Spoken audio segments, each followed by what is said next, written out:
चित्तं मन्त्रः प्रयत्नः साधकः गुरूपायः शरीरं हविः ज्ञानम् अन्नम् विद्या संहारे तदुत्थ स्वप्न दर्शनम्। चित्त ही मंत्र है, प्रयत्न ही साधक है, गुरु उपाय है, शरीर हवि है, ज्ञान ही अन्न है, विद्या के संहार से स्वप्न पैदा होते हैं।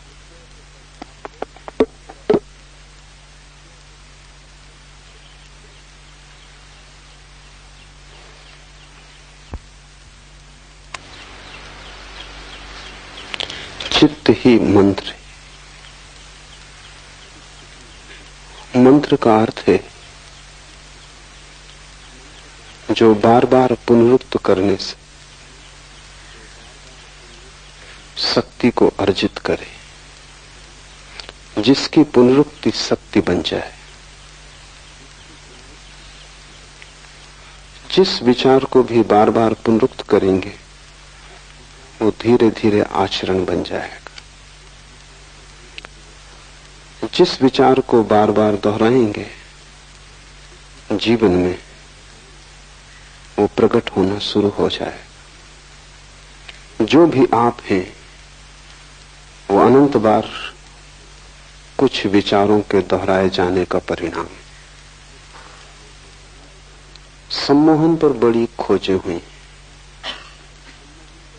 आधुनिक मनोविज्ञान ने सम्मोहन के बड़े गहरे तलों को खोजा है। सम्मोहन की प्रक्रिया का गहरा सूत्र एक ही है कि जिस विचार को भी वस्तु में रूपांतरित करना हो उसे जितनी बार हो सके दोहराओ। दोहराने से उसकी लीक बन जाती। लीक बनने से मन का वही मार्ग हो जाता है। जैसे नदी बह जाती है, अगर एक गड्ढा खोदकर राह बना दी जाए नहर बन जाती। वैसे ही अगर मन में एक लीक बन जाए किसी भी विचार की तो वो विचार परिणाम में आना शुरू हो जाता। फ्रांस में एक बहुत बड़ा मनोवैज्ञानिक हुआ एमाइल कुए। उसने लाखों लोगों को केवल मंत्र के द्वारा ठीक किया। लाखों मरीज सारी दुनिया से कुएं के पास पहुंचते थे और उसका इलाज बड़ा छोटा था। वो सिर्फ मरीज को कहता था तुम यही दोहराए चले जाओ कि तुम बीमार नहीं हो, स्वस्थ हो रहे हो।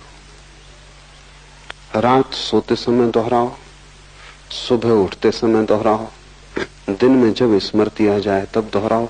बस एक विचार को दोहराते रहो कि मैं स्वस्थ हूं, मैं स्वस्थ हूं, मैं निरंतर स्वस्थ हो रहा हूं। चमत्कार मालूम होता है कि कठिन से कठिन रोग के मरीज सिर्फ इस पुनरुक्ति से ठीक हुए। कुएं के पास सारी दुनिया से लोग पहुंचने लगे। लेकिन बात तो बहुत छोटी है। साधारणता भी जब आप ठीक होते हैं बीमारी से तो मनोवैज्ञानिक कहते हैं उसमें दवा का काम तो 10% होता है, 90% तो पुनरुक्ति का काम होता है। दवा को दिन में 4 बार लेते हैं, 8 बार लेते हैं। जब भी दवा को लेते हैं तभी मन में ये भाव आता है अब मैं ठीक हो जाऊंगा, ठीक दवा मिल गई। होम्योपैथी की गोलियों में कुछ भी नहीं, लेकिन उससे उतने ही लोग ठीक होते हैं जितने एलोपैथी से।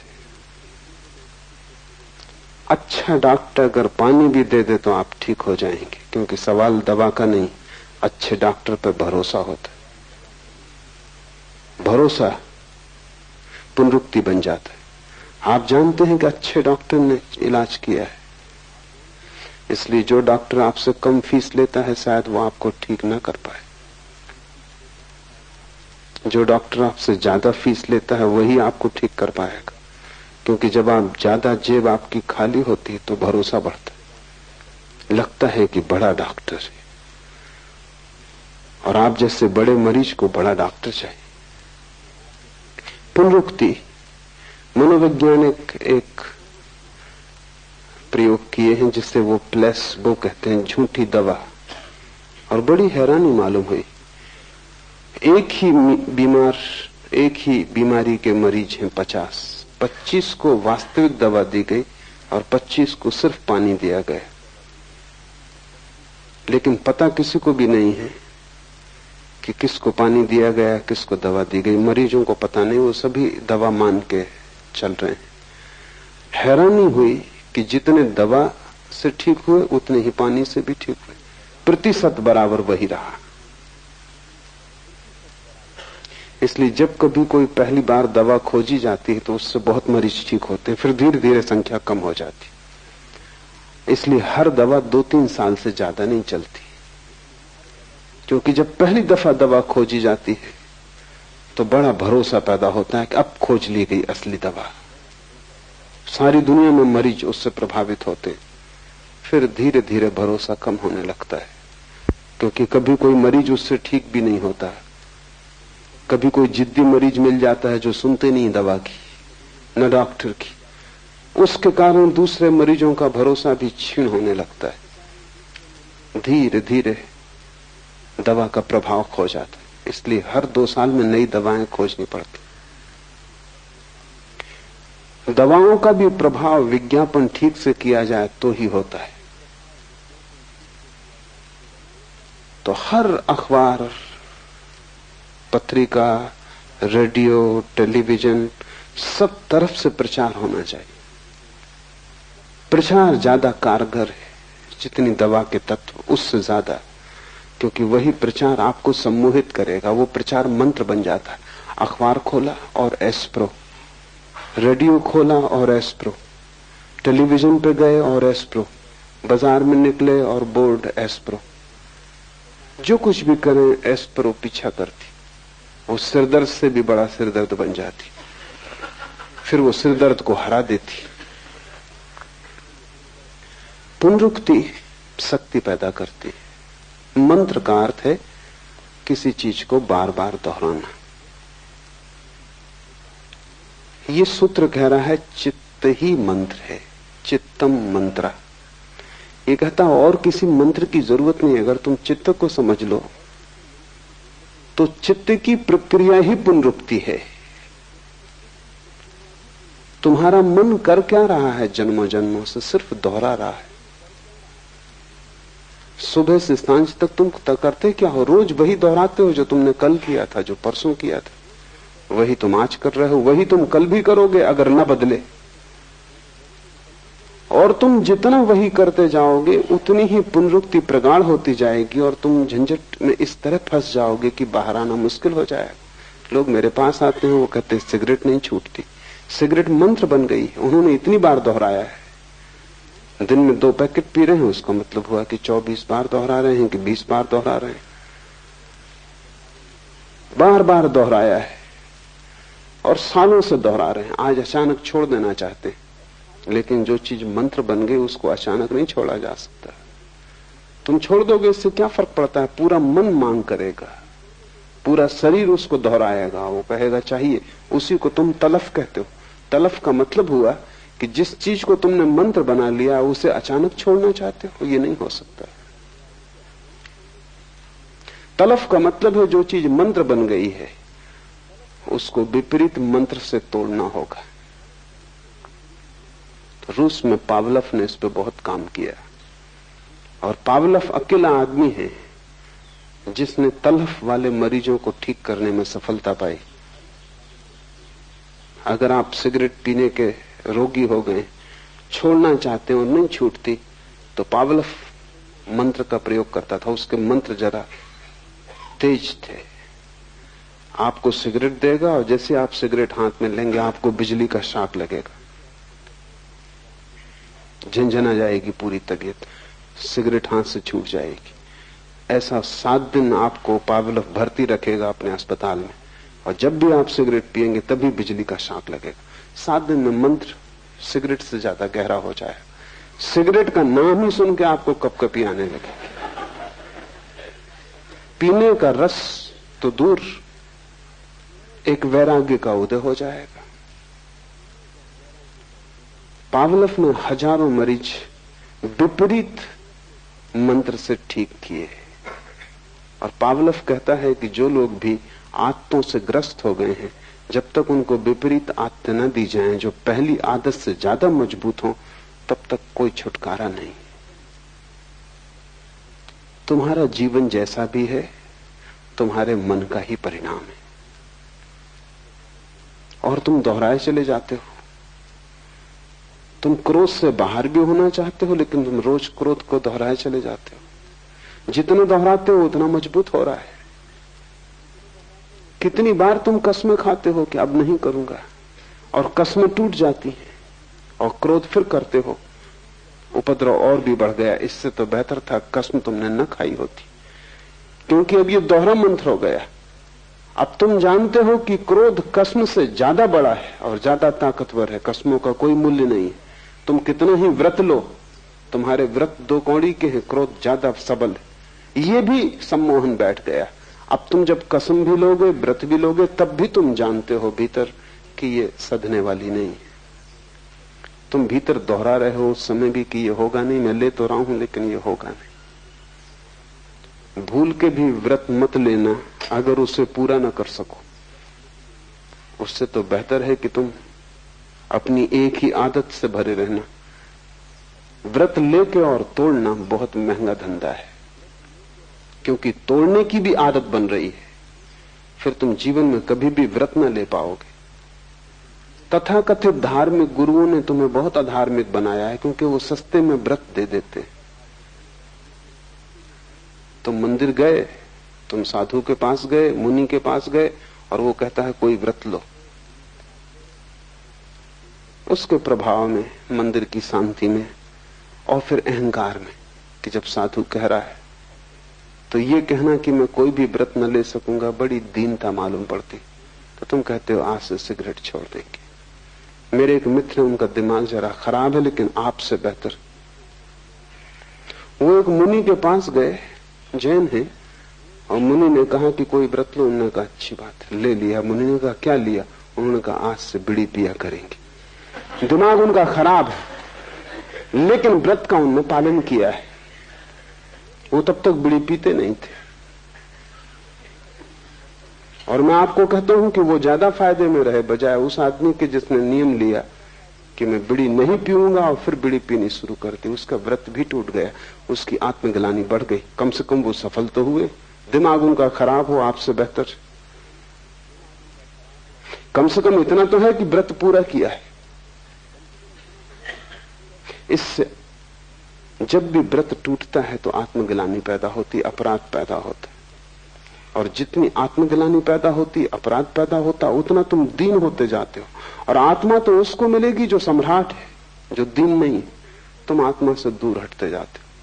मन का स्वरूप समझो तो ये सूत्र समझ में आ जाएगा। मन की सारी कला पुनरुक्ति है। मन मंत्र है। जो जो तुमने दोहराया है वही तुम्हारी आदत बन गई है। जो जो तुम दोहराते रहोगे वही तुम्हारे जीवन में आता रहेगा। जन्मों जन्मों से तुमने एक ही बात दोहराई है तो वही बात तुम्हें बार बार उपलब्ध हो जाती, और तुम गलत को दोहराने से बंधे हो। क्या करना? पहली बात, गलत को तोड़ने की जल्दी मत करना। बेहतर यह होगा कि गलत को तोड़ने की कोशिश करने की बजाय तुम सही को करने के नया मंत्र सीखना। तुम सिगरेट पीते हो, कोई हर्जा नहीं, तुम ध्यान सीखना। सिगरेट ध्यान में जरा भी बाधा नहीं। तुम ध्यान सीखना, तुम ध्यान के मंत्र को सघन करना। जिस दिन ध्यान के मंत्र में तुम सफल हो जाओगे, उस दिन तुम्हें आत्मगौरव उपलब्ध होगा। उस आत्मगौरव और ध्यान की सफलता में सिगरेट को छोड़ना आसान हो जाएगा, क्योंकि तुमने एक विधायक मंत्र पूरा कर लिया। नकारात्मक मत बनना, अन्यथा तुम मुश्किल में पड़ोगे। पश्चाताप, पाप, पीड़ा और उदासी पकड़ लेगी। तुम्हारे साधु मंदिरों में बैठे हैं, सब उदास है। उनके जीवन में कोई हंसी नहीं है, कोई खुशी नहीं है, कोई प्रसन्नता, उत्फुल्लता नहीं है। क्योंकि उन्होंने नकारात्मक मंत्रों का उपयोग किया, नेगेटिव उनकी खोज है। क्या क्या गलत है वो उन्होंने छोड़ा। मैं तुमसे कहता हूं गलत को छोड़ने की जल्दी मत करना, तुम ठीक को पकड़ने की जल्दी करना। जिस दिन ठीक तुम्हें पकड़ जाएगा, गलत को छोड़ना बहुत आसान हो जाएगा। तुम बीमारी से मत लड़ना, तुम स्वास्थ्य को पाने की कोशिश करना। वही कुएं अपने मरीजों को कह रहा है, वो कह रहा है कि मैं स्वस्थ हो रहा हूं। तुम यही भाव दोहराओ। उल्टा विपरीत भी तुम कर सकते हो। तुम्हारे सिर में दर्द है, तुम ये भी कह सकते हो कि नहीं मुझे सिर दर्द नहीं। लेकिन जितनी बार तुम ये कहोगे उतने बाहरी सिर दर्द शब्द को भी तुम दोहरा रहे हो। और जितनी बार तुम कहोगे कि सिर दर्द नहीं है, अगर सिर दर्द है तो तुम्हारे कहने से क्या होगा, भीतर तो तुम जानते हो तुम्हारा कहना झूठ है। ऊपर तुम कितना ही कहो कि सिर दर्द नहीं, लेकिन सिर दर्द हो रहा है। भीतर तो तुम यही कहोगे कि हो रहा है। ये कुएं कहता है तो दोहरा रहे हैं, लेकिन सिर दर्द हो रहा है। कुएं के कहने से तुम्हारा सिर दर्द नहीं मिटेगा, तुम्हारा सिर दर्द तो तुम्हारी भीतरी प्रक्रिया से ही मिटेगा। नकारात्मक शब्द पकड़ना ही मत। इसलिए मैं कहता हूं संसार को छोड़ने की कोशिश मत करना, परमात्मा को पाने की कोशिश करना। इसलिए मैं कहता हूं त्याग की दिशा में मत जाना, परम भोग की खोज करना। क्या गलत है उस पर आंख मत गड़ाना, क्योंकि गलत को छोड़ने के लिए भी तो गलत को देखना पड़ता है बार बार। और जितना तुम देखते हो उतना ही मंत्र दोहराया जा रहा है। और जिस चीज को भी तुम देखते रहते हो उससे तुम सम्मोहित हो जाते हो। दुनिया भर में बहुत खोजबीन चली है कार के एक्सीडेंटों के बाबत, क्योंकि अब कार के एक्सीडेंट से उतने आदमी मर रहे हैं जितने युद्धों में भी नहीं मर रहे। दूसरे महायुद्ध में 1 साल में जितने आदमी मरे, उससे 2 गुने आदमी सिर्फ कार के एक्सीडेंट से मर रहे हैं सारी दुनिया में। बहुत बड़ी संख्या है, कुछ करना जरूरी है। और बहुत सी बातें प्रकाश में आई हैं। उसमें एक बात तो ये प्रकाश में आई है कि कार के एक्सीडेंट अक्सर रात 12 बजे और 3 बजे के बीच में होते हैं। 50% एक्सीडेंट, दुर्घटनाएं रात 12 बजे और 3 बजे के बीच में होती, क्योंकि वो समय निद्रा का समय और मन तंद्रा में हो जाता है, होश खो जाता है। उस होश सम्मोहन बिल्कुल आसान है और ड्राइवर सम्मोहित हो जाता है, क्योंकि कार की पुनरुक्त होती आवाज, वही आवाज बार बार दोहर रही। रास्ते पर आंख गड़ी है, वही रास्ता सैकड़ों मील तक दिखाई पड़ रहा है। और मनोवैज्ञानिक कहते हैं कि रास्तों पर बीच में जो सफेद लकीर डाली जाती, उसके कारण हजारों लोग मर रहे हैं, क्योंकि उस लकीर को देखते देखते देखते देखते ड्राइवर उसको देखता रहता, सम्मोहित हो जाता है। फिर वो होश में नहीं है, वो नशे में है। 12 और 3 के बीच वैसे ही नींद का वक्त कार की एक ही सी गूंजती आवाज ऊब पैदा करती है, निद्रा लाती, मंत्र बन जाती। फिर एक ही रास्ता और रात में बेरौनक, क्योंकि न आसपास के वृक्ष दिखाई पड़ते हैं, न पहाड़ दिखाई पड़ते हैं, सिर्फ रास्ता दिखाई पड़ता है। और फिर बीच में पड़ी सीधी लकीर। छोटा सा प्रयोग करके देखना, एक मुर्गी को टेबल पर रखना, एक सीधी लकीर खींच देना, मुर्गी की गर्दन झुका के लकीर पे लगा देना ताकि लकीर उसको दिखाई पड़ने लगे। फिर तुम छोड़ देना, मुर्गी वहीं रुकी रहेगी, फिर वो हटेगी नहीं, वो सम्मोहित हो गई, वो घंटों वैसी ही बैठी रहेगी, वो लकीर से पकड़ गई, लकीर ने उसे पकड़ लिया। मनोवैज्ञानिक कहते हैं कि ड्राइवर को लकीर पकड़ लेती बीच में, इसलिए वो कहते हैं कि रास्ते सीधे मत बनाओ, रास्ते में भेद होना चाहिए ताकि तंद्रा टूटे, और एक सी पुनरुक्ति नहीं होनी चाहिए। वो ये भी सुझाव देते हैं कि कार की आवाज भी बीच बीच में थोड़ी बदले तो ठीक होगा, बदलाहट से तंद्रा टूटेगी और सैकड़ों दुर्घटनाएं कम हो जाएंगी। तुम्हारी जिंदगी की भी दुर्घटनाएं सैकड़ों कम हो सकती हैं। एक तो गलत पे तुम नजर मत बांधो, क्योंकि जिसको तुम देखोगे वो तुम्हारे भीतर प्रविष्ट होता जाता है, और तुम गलत पर नजर बांधने के आदी हो। तुम्हारे भीतर जो जो बुरा है उसी पर तुम ध्यान देते हो। क्रोधी अक्सर क्रोध पर ध्यान देता है, कैसे छुटकारा पाऊं। हालांकि वो सोचता है कि मैं छुटकारा पाने के लिए ध्यान दे रहा हूं, लेकिन उसे पता नहीं कि जितना तुम क्रोध पर ध्यान दे रहे हो उतना ही क्रोध की लकीर से तुम सम्मोहित हो जाओगे। कामी काम वासना पर ध्यान लगाए रखता है। मैंने सुना है मुल्ला नसरुद्दीन बूढ़ा हो गया, 100 साल की उम्र का हो गया। पत्रकार उसके घर आए उसकी भेंट लेने, क्योंकि वो अकेला आदमी था जो उस इलाके में 100 साल का हो गया था। उन्होंने कई प्रश्न पूछे। उनमें एक प्रश्न ये भी था कि तुम्हारा स्त्रियों के संबंध में क्या ख्याल है। नसरुद्दीन ने कहा, ये बात ही मत पूछो मुझसे। 3 दिन पहले ही मैंने उनके संबंध में सोचना बंद कर दिया। 100 साल का आदमी, वो भी अभी 3 दिन पहले तक उनके ही संबंध में सोच रहा था।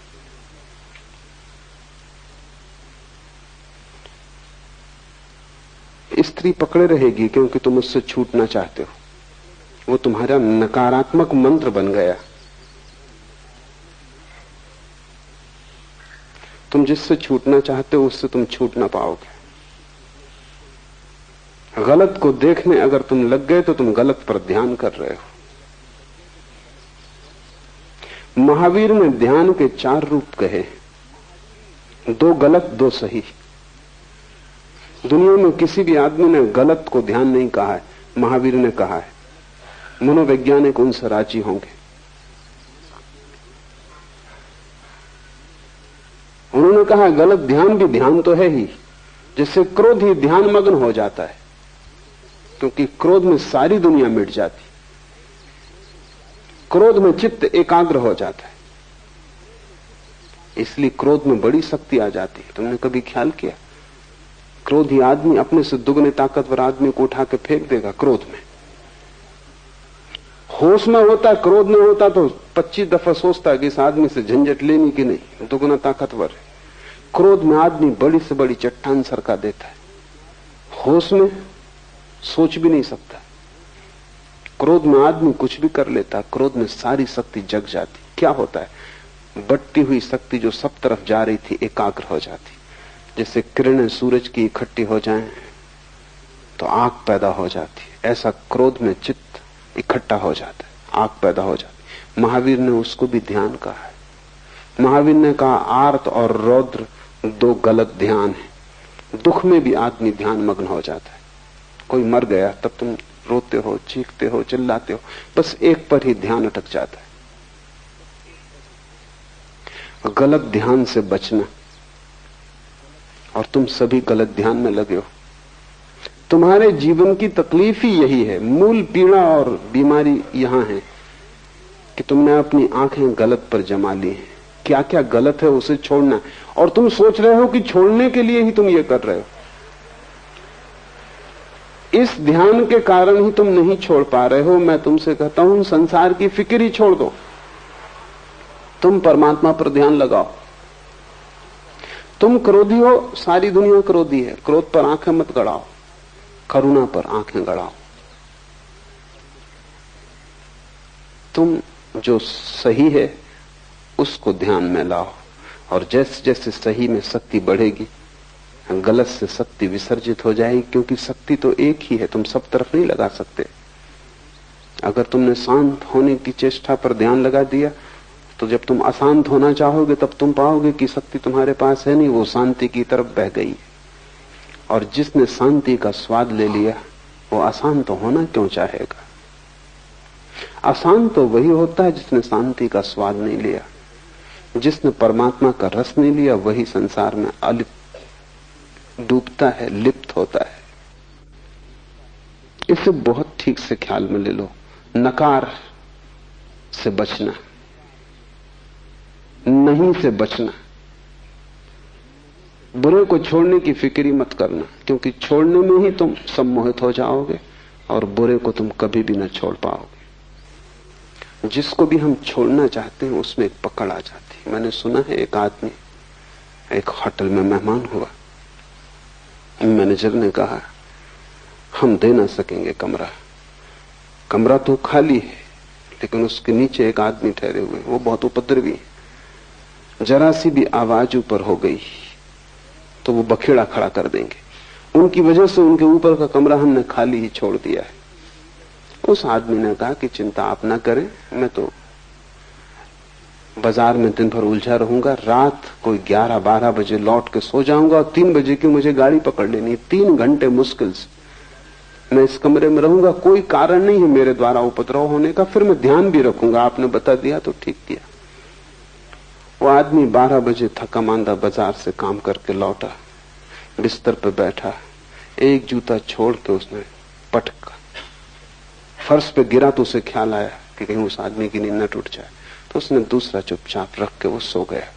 कोई 15 मिनट बाद नीचे के आदमी ने आके दस्तक दी, दरवाजा खोला तो वो आदमी क्रोध से कप रहा था। ये घबरा गया कि रात अंधेरा, अब क्या? उसने कहा क्या भूल हो गई, मैं तो सो चुका था। उस आदमी ने कहा भूल, दूसरे जूते का क्या हुआ?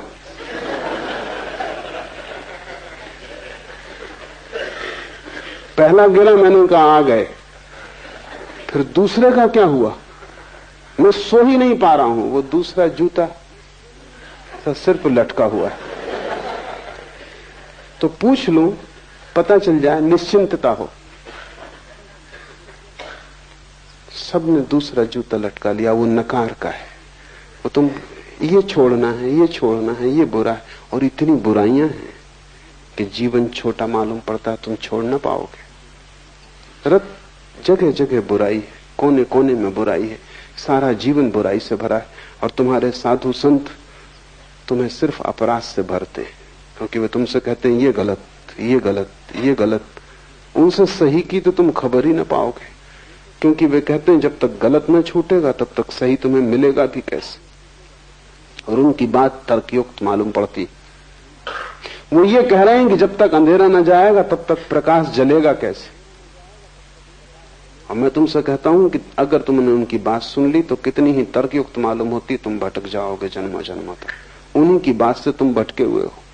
तुम्हें शैतानों ने नहीं भटकाया है, तुम्हारे तथाकथित संतों ने भटकाया है।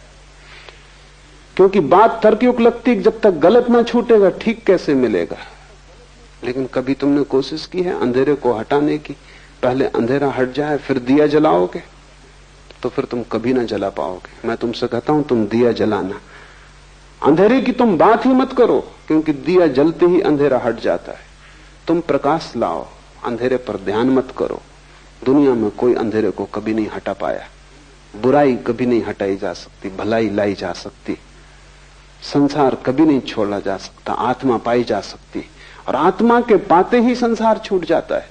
हम उसे पकड़े ही इसलिए हैं कि उससे बेहतर हमें दिखाई नहीं पड़ता, और जब तक बेहतर न दिखाई पड़ जाए तुम उसे छोड़ोगे भी कैसे। तुम छोड़ना भी चाहोगे तो भी तुम छोड़ ना पाओगे। तुम लड़ोगे, परेशान होोगे, तुम अपने को थका लोगे, मिटा लोगे, लेकिन कहीं पहुंचोगे नहीं। तुम्हारी जिंदगी एक व्यर्थ की दौड़ धूप हो जाएगी। फिर तुम उतर आओगे शरीर में, फिर वही चक्र शुरू हो जाएगा। इससे जो बच गया बुराई पर ध्यान देने से, वो भलाई को उपलब्ध हो जाता है।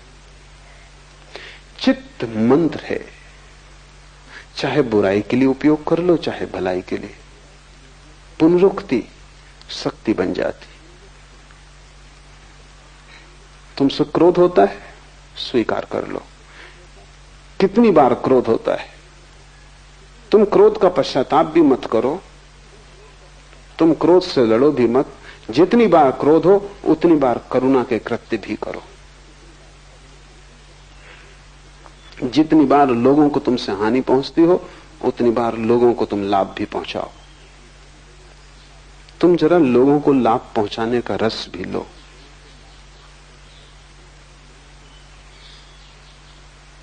बुराई के लिए अपने को दंड मत दो, भलाई का पुरस्कार भोगो। बुराई के लिए अपने को कष्ट मत दो, थोड़ा भला करो, उसका स्वाद लो। अगर तुमसे किसी के प्रति गाली निकल गई है तो जाके किसी की प्रशंसा करो, किसी के गुण को भी गाओ। गाली का रस तुमने काफी लिया है, अब किसी के गुण ग्राहकता का रस भी लो।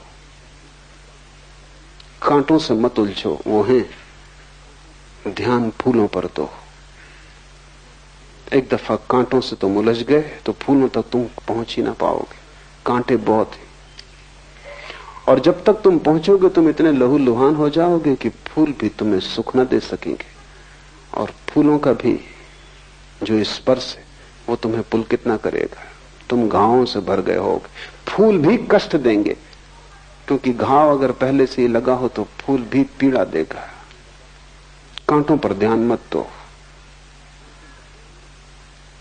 ध्यान फूल पर दो।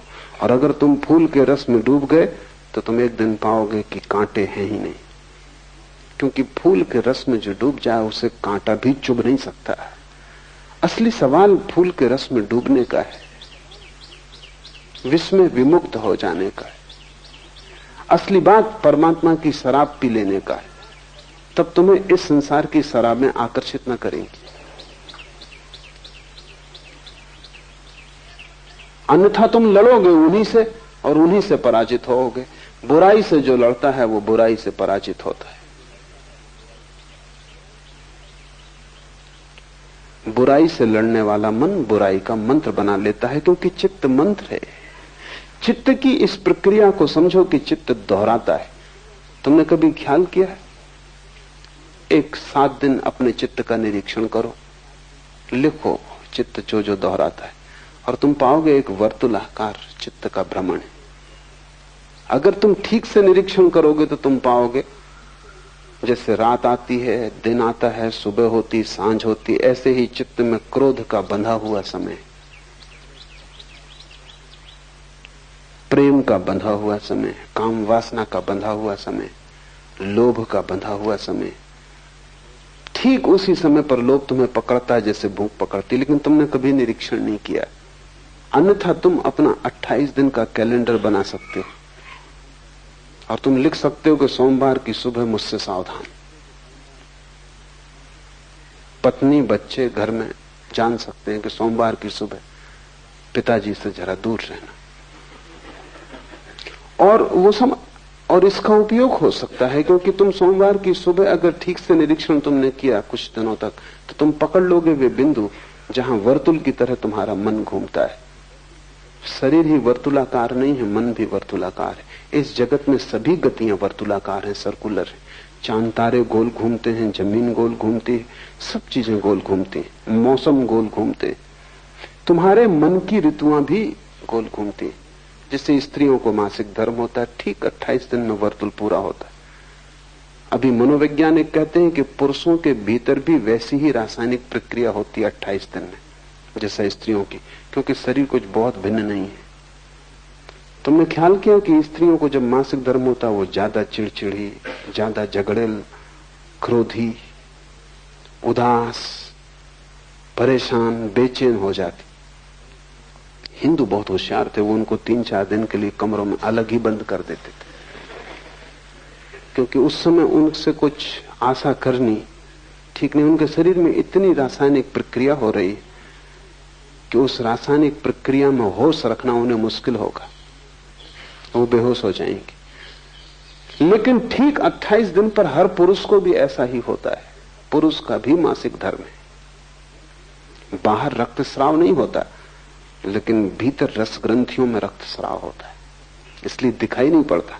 लेकिन हर 28वें दिन पर तुम भी उदास, बेचैन, परेशान हो जाते हो। तुम थोड़ा निरीक्षण करो, तब तुम पाओगे कि तुम्हारे मन का एक वर्तुल है जो 28 दिन में पूरा होता है, 4 सप्ताह में पूरा होता है।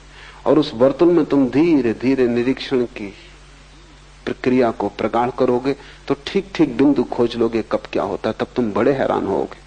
तब तुम पाओगे कि तुम क्रोधित किसी और के कारण नहीं होते, क्रोधित तुम्हारे भीतरी कारणों से होते हो, दूसरा तो सिर्फ बहाना है। तब तुम दूसरे पर जिम्मेवारी भी न डालोगे। तब तुम क्रोधित होगे तो दूसरे से क्षमा मांगोगे कि मुझे माफ करना, अभी मेरी दशा, मौसम ठीक नहीं। और ये संयोग की बात है कि तुम सामने पड़ गए, कोई दूसरा पड़ता तो उस पे ये उपद्रव होता।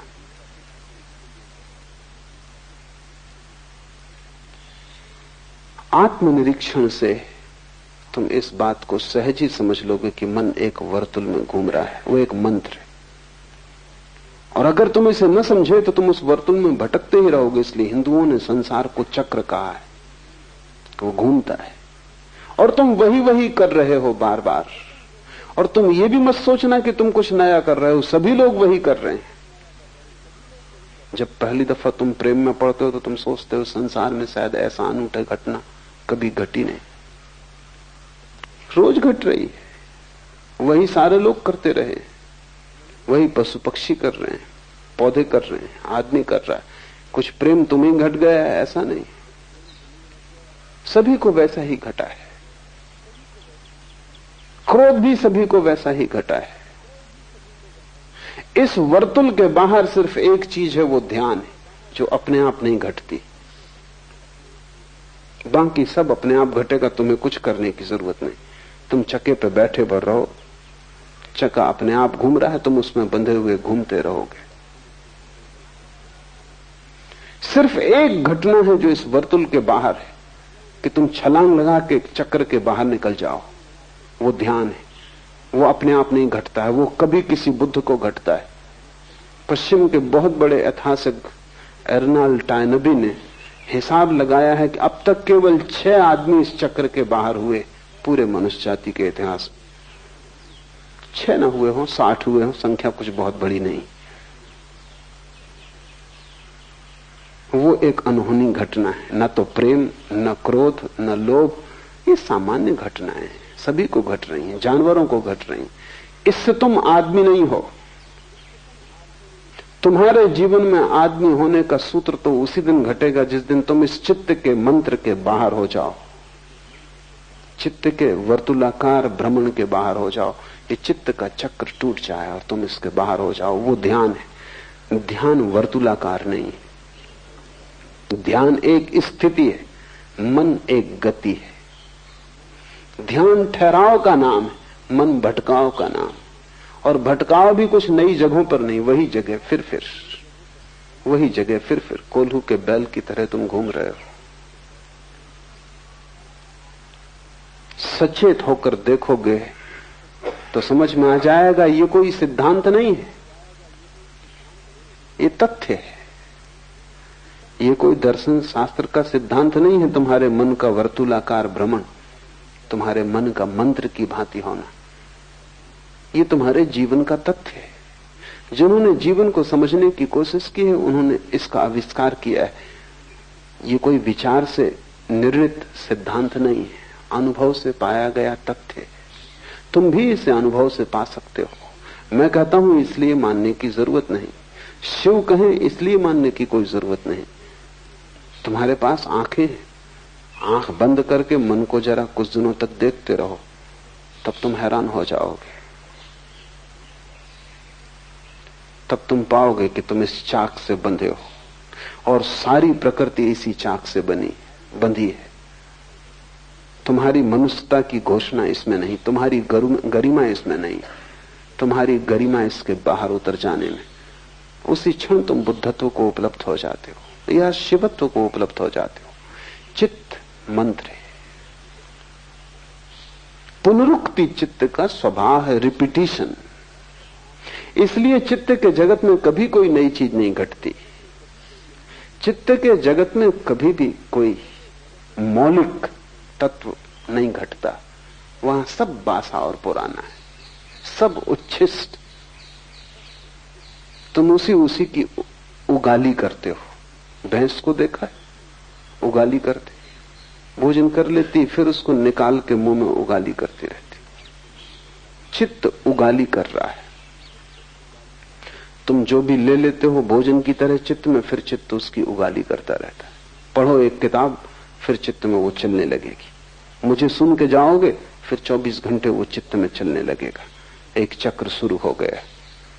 चित्त फिर उसे चबाएगा, पचाएगा, पुनरुक्त करेगा। लेकिन चित्त में नया कभी नहीं घटता, ओरिजिनल मौलिक चित्त में कभी नहीं घटता। और आत्मा मौलिक तत्व है, परमात्मा परम मौलिकता है, वो नवीनता है, उससे ज्यादा ताजा और कुछ भी नहीं। चित्त से वो उपलब्ध न होगा, चित्त के मंत्र को तोड़ना पड़ेगा।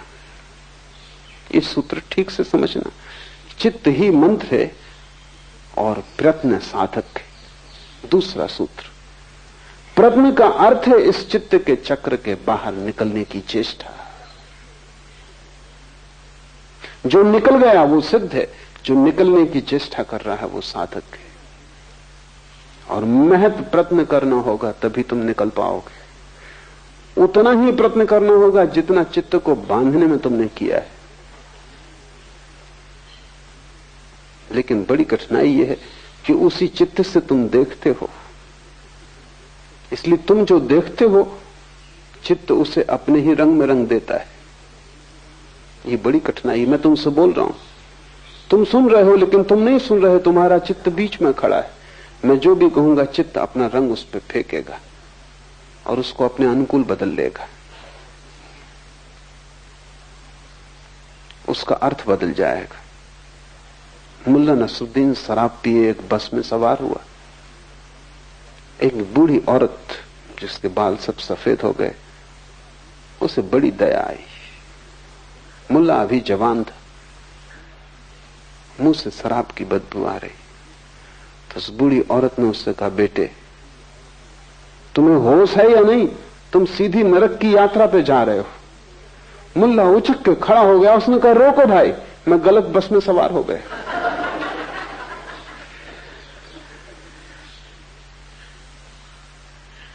वो जो चित्त है अगर शराब में डूबा है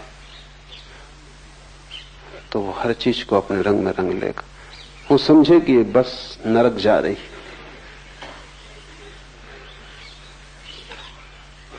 तुम्हारा चित्त 24 घंटे यही कर रहा है।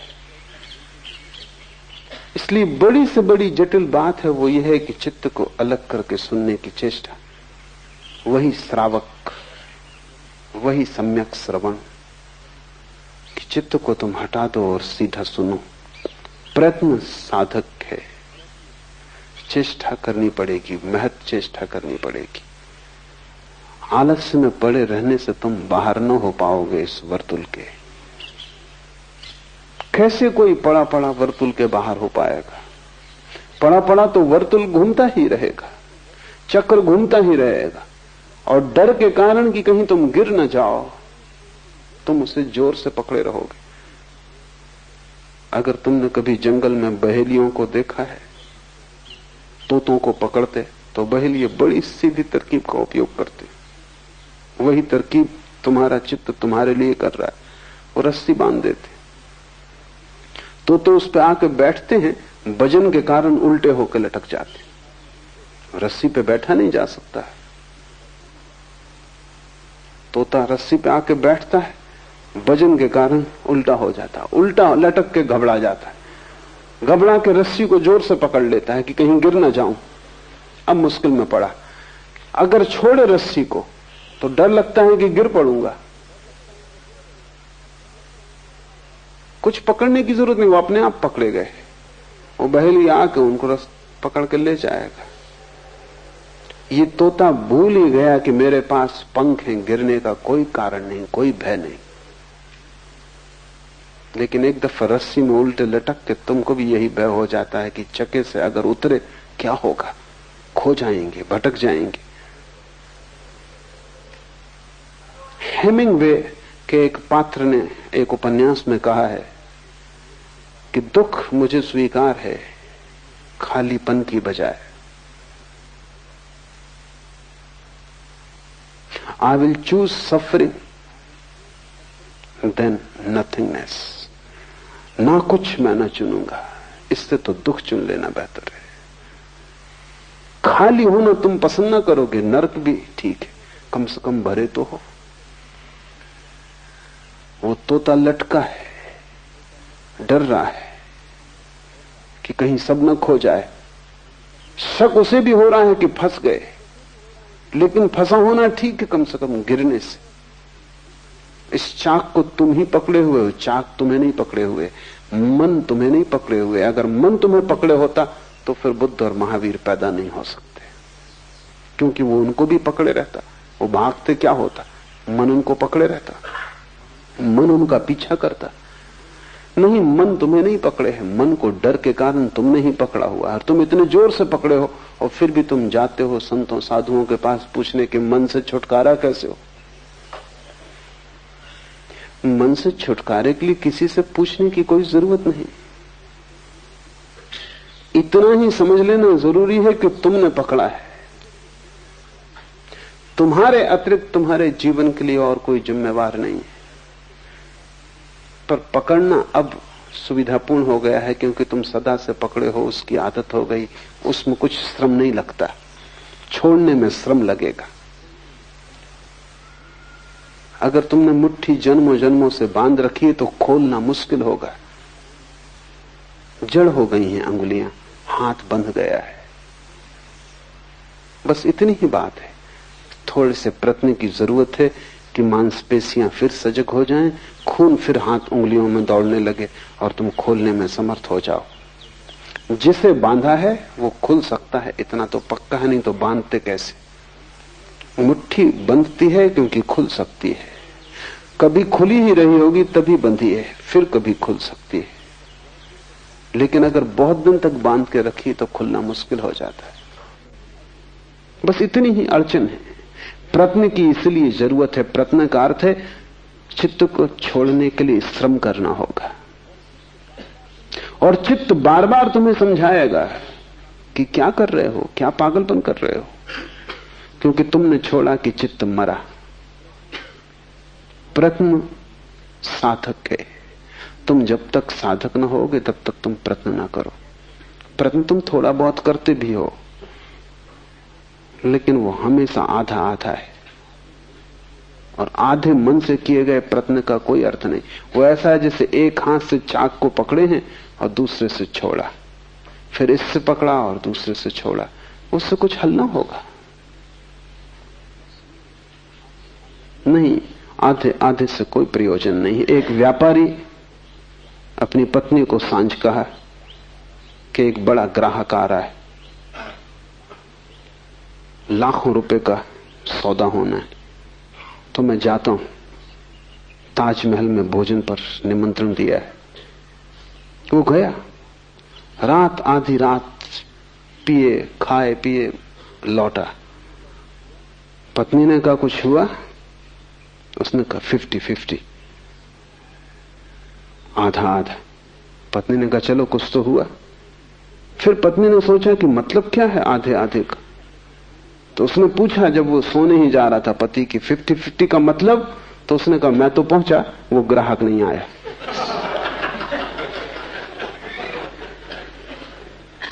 तुम जब भी आधे आधे हो बस ऐसा ही है, कुछ होगा नहीं, वो 50-50 है नहीं। और सब जगह तुम आधे आधे हो, पूरे तुम कहीं भी नहीं हो। जहां तुम पूरे हो जाते हो वहीं जीवन में क्रांति घटनी शुरू हो जाती। तब तुम उबलते हो, तब तुम 100 डिग्री पर वाष्पीभूत होते हो, तब पानी भाप बनता है। तब तुम नीचे की तरफ नहीं बहते जैसा पानी बहता है, तब तुम भाप की तरह ऊपर उठते हो। तब तुम्हारी दिशा अधोगामी नहीं रह जाती, ऊर्ध्वगामी हो जाती। प्रयत्न साधक है, तुम्हें आलस से छोड़ना पड़े। मेरे पास लोग आते हैं, वो कहते हैं कि सुबह का ध्यान जरा मुश्किल, 6 बजे आने में कठिनाई होती। तुम समझ ही नहीं रहे कि तुम क्या कह रहे हो। अगर तुम्हें 6 बजे उठने में कठिनाई हो रही है तो तुम्हें मन के बाहर जागने में तो भयंकर कष्ट होगा। अगर 6 बजे उठने में तुम्हें इतनी मुश्किल मालूम पड़ रही है तो जीवन के चाक से छलांग तुम कैसे लगाओगे। ये छोटी सी आदत कि तुम 6 बजे नहीं उठते रहे हो, बस 2-4 दिन आलस्य पकड़ेगा, पर आलस्य को तुम जीतने देते हो और आलस्य की कीमत पर ध्यान को खोने को तुम तैयार हो, तो ध्यान का तुम्हारे मन में कोई मूल्य ही नहीं है। अगर मूल्य होता तो ये सवाल तुम उठाते ना। कोई आता है वो कहता है कि 4 ध्यान में तो थकान हो जाती, अगर 2 छोड़ दें। तुम 4 ही छोड़ सकते हो, क्योंकि 4 में थकान होती, 2 में आधी होगी, लेकिन होगी तो ही। और मैं जानता हूं कि अगर मैं तुम्हारे मन को सुविधा दूं कि 2 छोड़ दो, कल तुम आओगे कि 1 ही करें, तो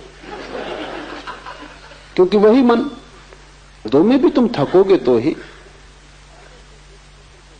अगर तुम उस सूत्र को बांध कर चलते हो तो तुम आज नहीं कल आलस में डूबना ही पसंद करोगे, क्योंकि कुछ भी करने में श्रम तो होगा। ध्यान रहे, जीवन श्रम है, मृत्यु विश्राम है। तो अगर मरना हो तब कुछ करने की जरूरत नहीं, अगर जीना हो तो कुछ करना पड़ेगा। और अगर विराट जीना हो तो विराट उद्यम करना होगा। अगर परमात्मा को पाना हो तो ऐसा छोटा छोटा प्रयास काम नहीं करेगा, तुम्हारा पूरा जीवन ही प्रयास बन जाए।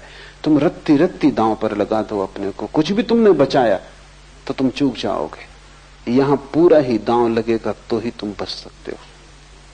इसलिए थोड़े से लोग उपलब्ध हो पाते हैं, कोई कारण नहीं सिवाय आलस्य के।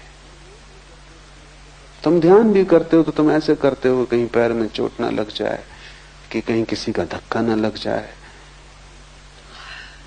कि ऐसा करें कि थक भी ना जाएं। तुम कर ही क्यों रहे हो? तुमसे कहा किसने? लेकिन तुम साफ भी नहीं हो, तुम ऐसे धुंधलके में जीते हो जहां सब अंधेरा अंधेरा है। तुम्हें यह भी पक्का नहीं कि तुम यहां आ कैसे गए, कैसे चले आए। तुम, कोई आ रहा था तुम साथ आ गए, कि सोचा चलो देखें, कि चलो देखें दूसरे क्या कर रहे हैं। तुम ऐसे ही धक्के खा रहे हो, और ऐसा अनंत जन्मों से चल रहा है, लेकिन धक्कों से कोई मंजिल पे नहीं पहुंचता। मंजिल कोई संयोग नहीं है कि तुम किसी भी भांति पहुंच जाओगे। मंजिल एक गंतव्यपूर्ण यात्रा है। मंजिल एक दिशा की तरफ सारे जीवन की धारा को लेकर चलने का श्रम। मंजिल एक संकल्प है। संकल्प करते ही तुम्हारा मन एक धारा में आ जाता है, शक्ति इकट्ठी हो जाती, तो ऊर्जा तुम में महान है। तुम जितना सोचते हो कि इतनी कम शक्ति है कि इतने जल्दी थक जाओगे, वो तुम गलती में हो। मनुष्य के शरीर में शक्ति के, ऊर्जा के 3 तल हैं। एक तल ऊपर का है जो रोजमर्रा काम के लिए, जैसे तुम जेब खर्च के लिए खीसे में कुछ रुपए डाल रखते हो, वो तुम्हारी पूरी संपदा नहीं। वो जेब खर्च के लिए है कि बाजार गए कुछ सामान वगैरह लाना, कुछ रुपए।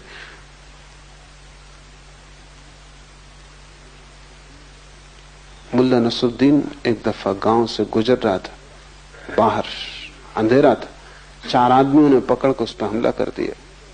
उसने इस भयंकर ढंग से लड़ाई की कि चारों को पछाड़ दिया। बामुश्किल वो 4 उस पर कब्जा कर पाए, बामुश्किल। और जब उसके खीसे में हाथ डाला तो केवल 7 पैसे थे। तो उनने कहा हद कर दी नसरुद्दीन, 7 पैसे के लिए? नसरुद्दीन ने कहा कि मैं नहीं समझा कि तुम 7 पैसे के लिए लड़ रहे हो। बाएं पैर के जूते में 500 रुपए छिपा रखे। लेकिन तब उनने भी हिम्मत न की उसका बायां जूता खोलने की, क्योंकि जो 7 पैसे के लिए ऐसा भयंकर श्रम किया, उन्होंने कहा नमस्कार, फिर कभी।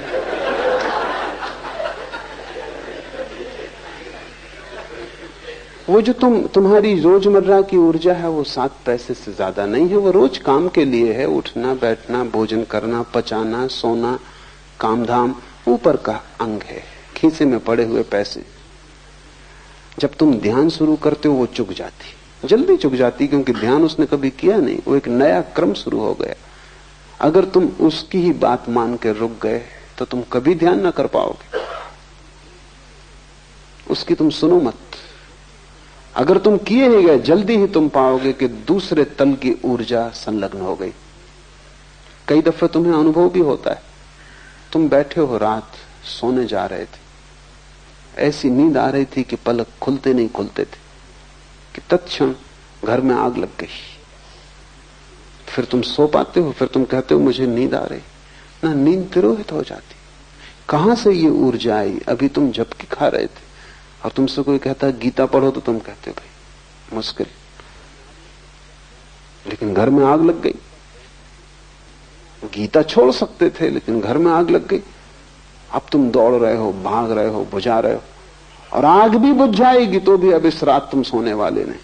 अब तुम जागे ही रहोगे, कितनी कोशिश करो सोने की, नींद ना आएगी। क्या हुआ?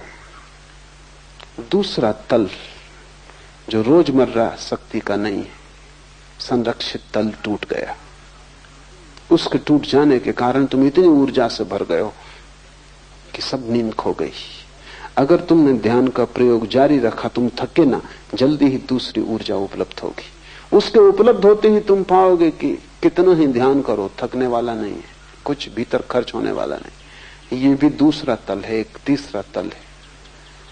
ये दूसरा तुम्हारा खजाना है, ये भी चुक सकता है, इतनी आसानी से नहीं जितनी आसानी से पहला तल चुकता है। ये भी एक दिन चुकेगा। महत उपाय तुम करते रहोगे ध्यान के तो एक दिन ये भी चुकेगा, और तब तीसरा तल टूटता है। वो तल तुम्हारा नहीं, वो परमात्मा का है, वो कभी भी नहीं चुकता। लेकिन अगर तुमने आलस्य किया तो तुम दूसरे तल पे ही नहीं पहुंचोगे, तीसरे पर पहुंचने का तो कोई सवाल नहीं। परमात्मा परम ऊर्जा है, तुम्हारे भीतर ही छुपा है। पहला तल तुम्हारे मन का, दूसरा तल तुम्हारी आत्मा का, तीसरा तल परमात्मा का। मन को चुकाओ तो आत्मा की ऊर्जा उपलब्ध होगी, आत्मा को भी चुका दो तो परमात्मा की ऊर्जा उपलब्ध होगी, जो शाश्वत, जिसके फिर चुकने का कोई उपाय नहीं। फिर तुम विराट के साथ एक हो गए। इसलिए शिव कहते हैं प्रयत्न साधका। प्रयत्न सतत गहरा और गहरा प्रयत्न साधक है। उस समय तक प्रयत्न करते जाना है जब तक कि तीसरा तल न टूट जाए, तुम उस परम ऊर्जा को न उपलब्ध हो जाओ, फिर तुम सिद्ध हो, फिर विश्राम किया जा सकता है। उसके पूर्व विश्राम आत्मघात है। तीसरा सूत्र है गुरु उपाय।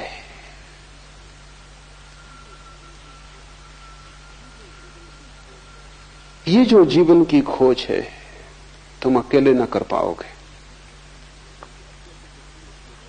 क्योंकि अकेले तो तुम अपने वर्तुल में बंद हो, तुम्हें उसके बाहर दिखाई भी नहीं पड़ता, उसके बाहर कुछ है इसकी खबर भी तुम्हें नहीं है। तुम जो हो अपनी खोल में बंद, तुम समझते हो यही जीवन है। यह खबर तुम्हें बाहर से किसी को देनी पड़ेगी जिसने इससे विराट जीवन को जाना हो। तुम अपने घर में कैद हो, तुम्हें पता भी नहीं कि घर के बाहर खुला आकाश, चांद तारे। ये तो कोई जो चांद तारों को देख कर आया हो और तुम्हें घर में दस्तक दे और कहे कि बाहर आओ, कब तक भीतर बैठे रहोगे? पहले तो तुम यही पूछोगे कि बाहर जैसी कोई चीज भी है। यही तो लोग पूछते हैं कि परमात्मा जैसी कोई चीज है, आत्मा जैसी कोई चीज है। और तुम चाहते हो कि सिद्ध कर दे कोई घर के भीतर बैठे हुए कि आकाश है। कैसे सिद्ध करेगा? घर के भीतर बैठे आकाश है, ये कैसे सिद्ध किया जा सकता?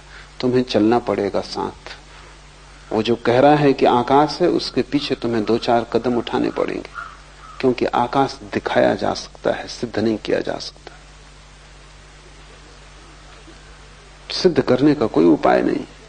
और अगर कोई आकाश को सिद्ध करना चाहेगा घर के छप्पर के भीतर, तो तुम उसको हरा सकते हो, क्योंकि तुम कहोगे कहां की बातें कर रहे हो, छप्पर है, यहां तो कुछ दिखाई नहीं पड़ता, दीवाले हैं, क्या प्रमाण है कि बाहर कुछ है? तुम थोड़ा सा आकाश भीतर लाके मुझे दिखा दो, तो आकाश कोई वस्तु तो नहीं कि भीतर लाई जा सके, कि आकाश का काट के एक टुकड़ा हम भीतर ले आए, तुम्हें दिखा दें नमूना, ताकि फिर तुम बाहर जा सको। नहीं, परमात्मा का कोई खंड लाके तुम्हें दिखाया नहीं जा सकता, तुम्हें जाना होगा। इसलिए गुरु उपाय। गुरु का केवल इतना ही अर्थ है जिससे अनुभव हुआ हो, जिसने जाना हो, जो कारागृह से छूट गया हो। वही तुम्हें खबर दे सकता है कि तुम कारागृह में हो, और वही तुम्हें खबर दे सकता है कि छूटने का उपाय है, और वही तुम्हें रास्ता बता सकता है कि आओ मेरे पीछे। इस कारागृह में भी द्वार हैं जहां से बाहर निकला जा सकता है।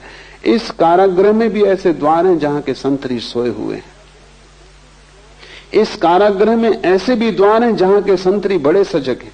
अगर तुमने वहां से निकलने की कोशिश की तो तुम और मुसीबत में पड़ जाओगे। अभी कम से कम कारागृह में तुम मुक्त हो। अगर तुमने वहां से निकलने की कोशिश की जहां संतरी सजग है, जहां मुख्य द्वार है, तो तुम कालकोठरी में डाल दिए जाओगे। तो कारागृह और छोटा हो जाएगा। और ध्यान रहे, नकार से निकलने की कोशिश में तुम कालकोठरी में गिर जाओगे। अगर तुम लड़े बुराई से तो तुम और भी बुराई में फेंक दिए जाओगे। वो मुख्य द्वार है, लेकिन वहां से कोई कभी निकल नहीं सकता। कोई कभी निकला नहीं, क्योंकि मुख्य द्वार पर पहरा देना पड़ता है। मुख्य द्वार पर सब सुरक्षा रखनी पड़ी। लेकिन इस कारागृह में ऐसे द्वार भी हैं जो गुप्त हैं। ऐसे द्वार भी हैं जहां कोई पहरा नहीं, क्योंकि उस तरफ कोई ध्यान ही नहीं देता। कैदी भी ध्यान देता है मुख्य द्वार की तरफ। मैंने सुना है एक कारागृह में फ्रांस में ऐसा हुआ क्रांति के दिनों में कि कारागृह के कैदियों ने बगावत कर दी। कैदी बगावत न करें तो ठीक है। कोई 2000 कैदी थे और कोई 20 संतरी थे, कभी भी छूट सकते थे। 20 संतरी की औकात क्या। बगावत नहीं की थी क्योंकि कैदी कभी इकट्ठे नहीं होते।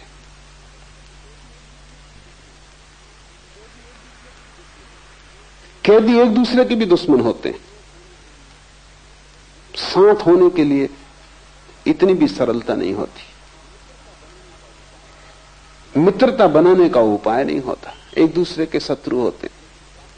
इसलिए 20 संतरी काफी थे। फिर बगावत कर दी, कैदी इकट्ठे हो गए।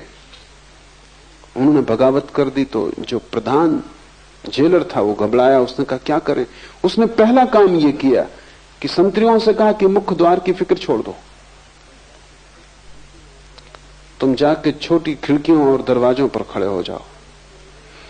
संतरियों ने कहा भी कि यह निर्णय बड़ा गलत है।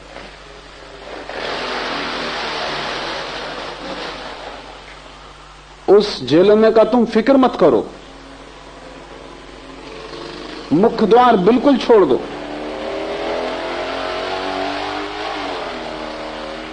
मुख्य द्वार खाली छोड़ दिया गया, वहां एक भी संतरी न था।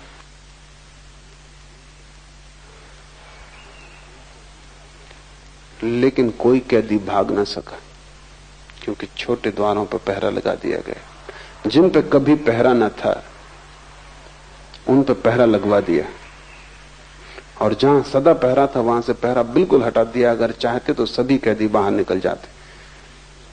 पीछे उस जेलर से उसके संतरियों ने पूछा कि हम समझे नहीं, तरकीब काम कर गई। तो उसने कहा कि बगावत का मतलब है कि कोई बाहर का आदमी भीतर पहुंच गया। इन कैदियों में कोई खुला आदमी बाहर से भीतर पहुंच गया है। कोई आदमी जो जानता है, और जो भी जानता है वो छोटे द्वारों से निकलने की चेष्टा करवाएगा। जो नहीं जानता वो हमेशा मुख्य द्वार से निकलने की कोशिश करेगा। तो कल तक हम मुख्य द्वार पर पहरा दे रहे थे क्योंकि अज्ञानी थे भीतर। लगता है कोई गुरु पहुंच गए।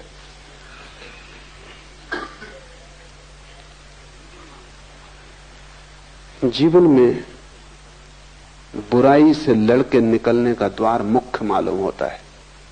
तुम्हारा मन कहता है पहले बुराई को मिटाओ, तभी तो साधुता उपलब्ध होगी। पहले गलत को छोड़ो, तभी तो ठीक के लिए राह बनेगी। पहले संसार को बाहर निकालो, तभी तो परमात्मा का सिंहासन खाली होगा। ये मुख्य द्वार है।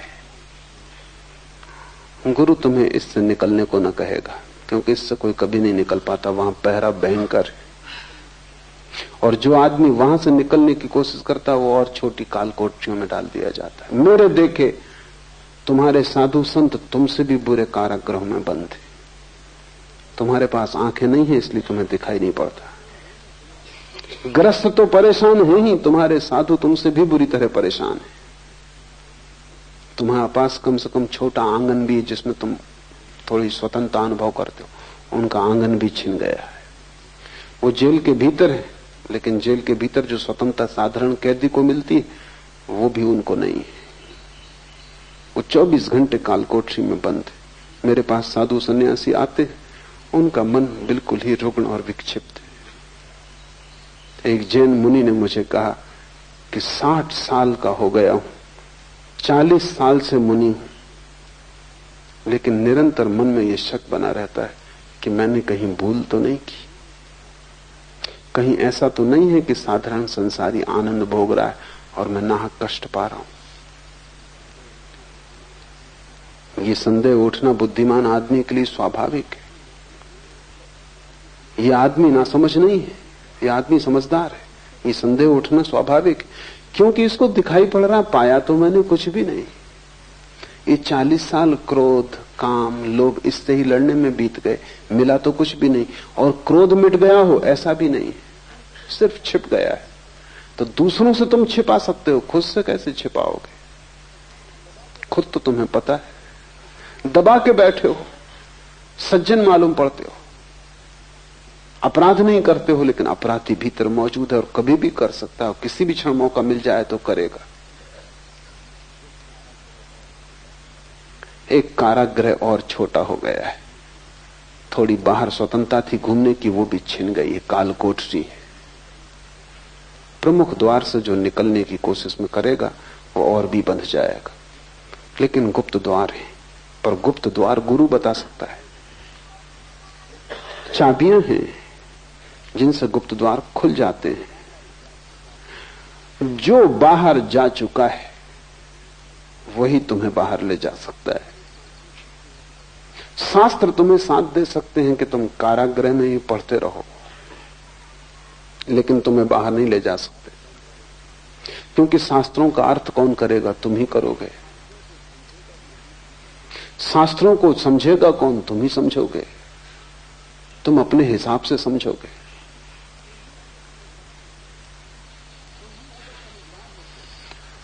तुम ही अगर समझदार होते तो शास्त्र की कोई जरूरत न थी।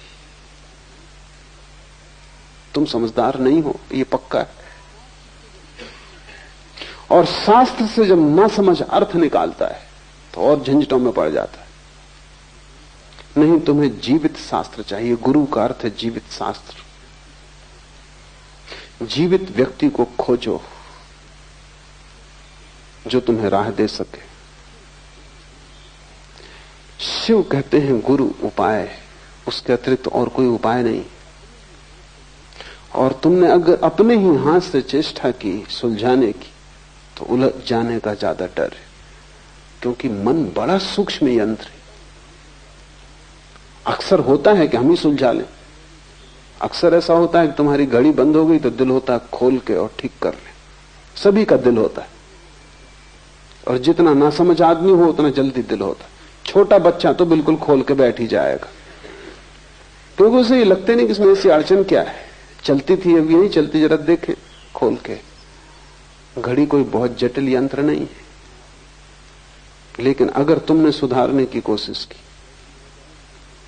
तो तुम्हारी हालत वैसी हो जाएगी जैसे मैंने सुना है। एक दिन मुल्ला नसरुद्दीन घड़ी साज की दुकान पे गया। उसने अपनी घड़ी, जो कि खंड खंड थी, टुकड़े टुकड़े थी, वो उसकी टेबल पर रखी।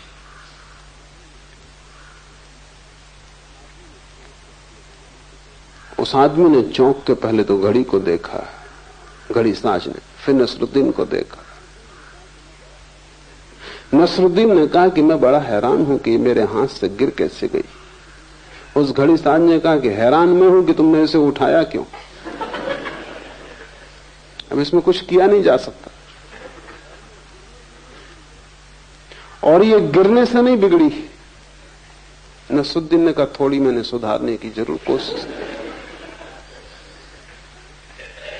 उसने कहा इसे ले जाओ, अब इसे सुधारा नहीं जा सकता।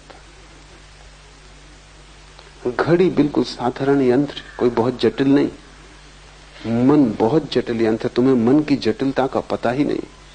मन से जटिल इस जगत में कुछ भी नहीं है। तुम्हारे मस्तिष्क में कोई 7 करोड़ कोष्ठ और प्रत्येक कोष्ठ, एक एक कोष्ठ 1 करोड़ सूचनाओं को संग्रहित कर सकता है। मनोवैज्ञानिक कहते हैं कि इस जगत पर जितने पुस्तकालय एक आदमी के मस्तिष्क में सभी कंठस्थ कराए जा सकते हैं। एक एक सेल 1 करोड़ सूचनाओं को संग्रहित कर सकता है। 7 करोड़ सेल हैं तुम्हारे छोटे से खोपड़ी में। इस पृथ्वी पर जितना ज्ञान है वो सब संग्रहित किया जा सकता है। इतनी छोटी सी खोपड़ी है, मुश्किल से कोई 1.5 किलो वजन है और 7 करोड़ तंतु हैं जो आंख से नहीं देखे जा सकते। तंतु बहुत बारीक है, इसीलिए मस्तिष्क का ऑपरेशन अभी तक रुका रहा। अब मस्तिष्क का ऑपरेशन शुरू हुआ है, लेकिन तब भी खतरा है, क्योंकि काटने तुम कुछ जाओ 1000 दूसरे तंतु कट जाते। इतने सब सूक्ष्म है। यंत्र तो डालोगे, औजार तो भीतर ले जाओगे, भीतर बाहर ले जाने में ही औजार लाखों तंतु कट जाते।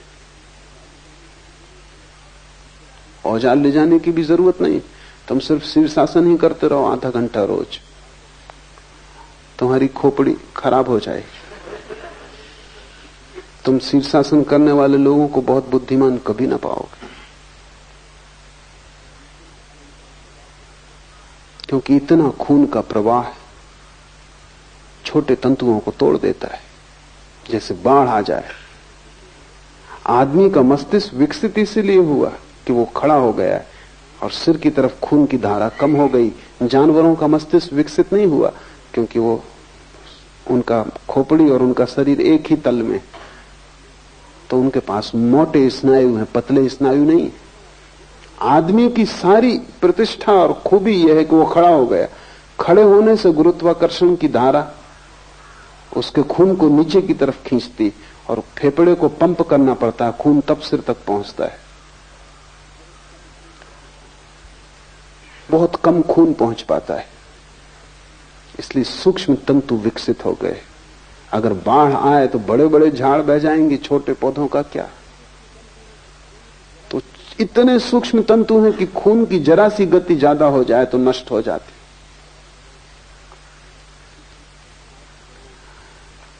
इस 7 करोड़ के सूक्ष्म जाल में तुम अगर खोल के बैठ गए खुद ही,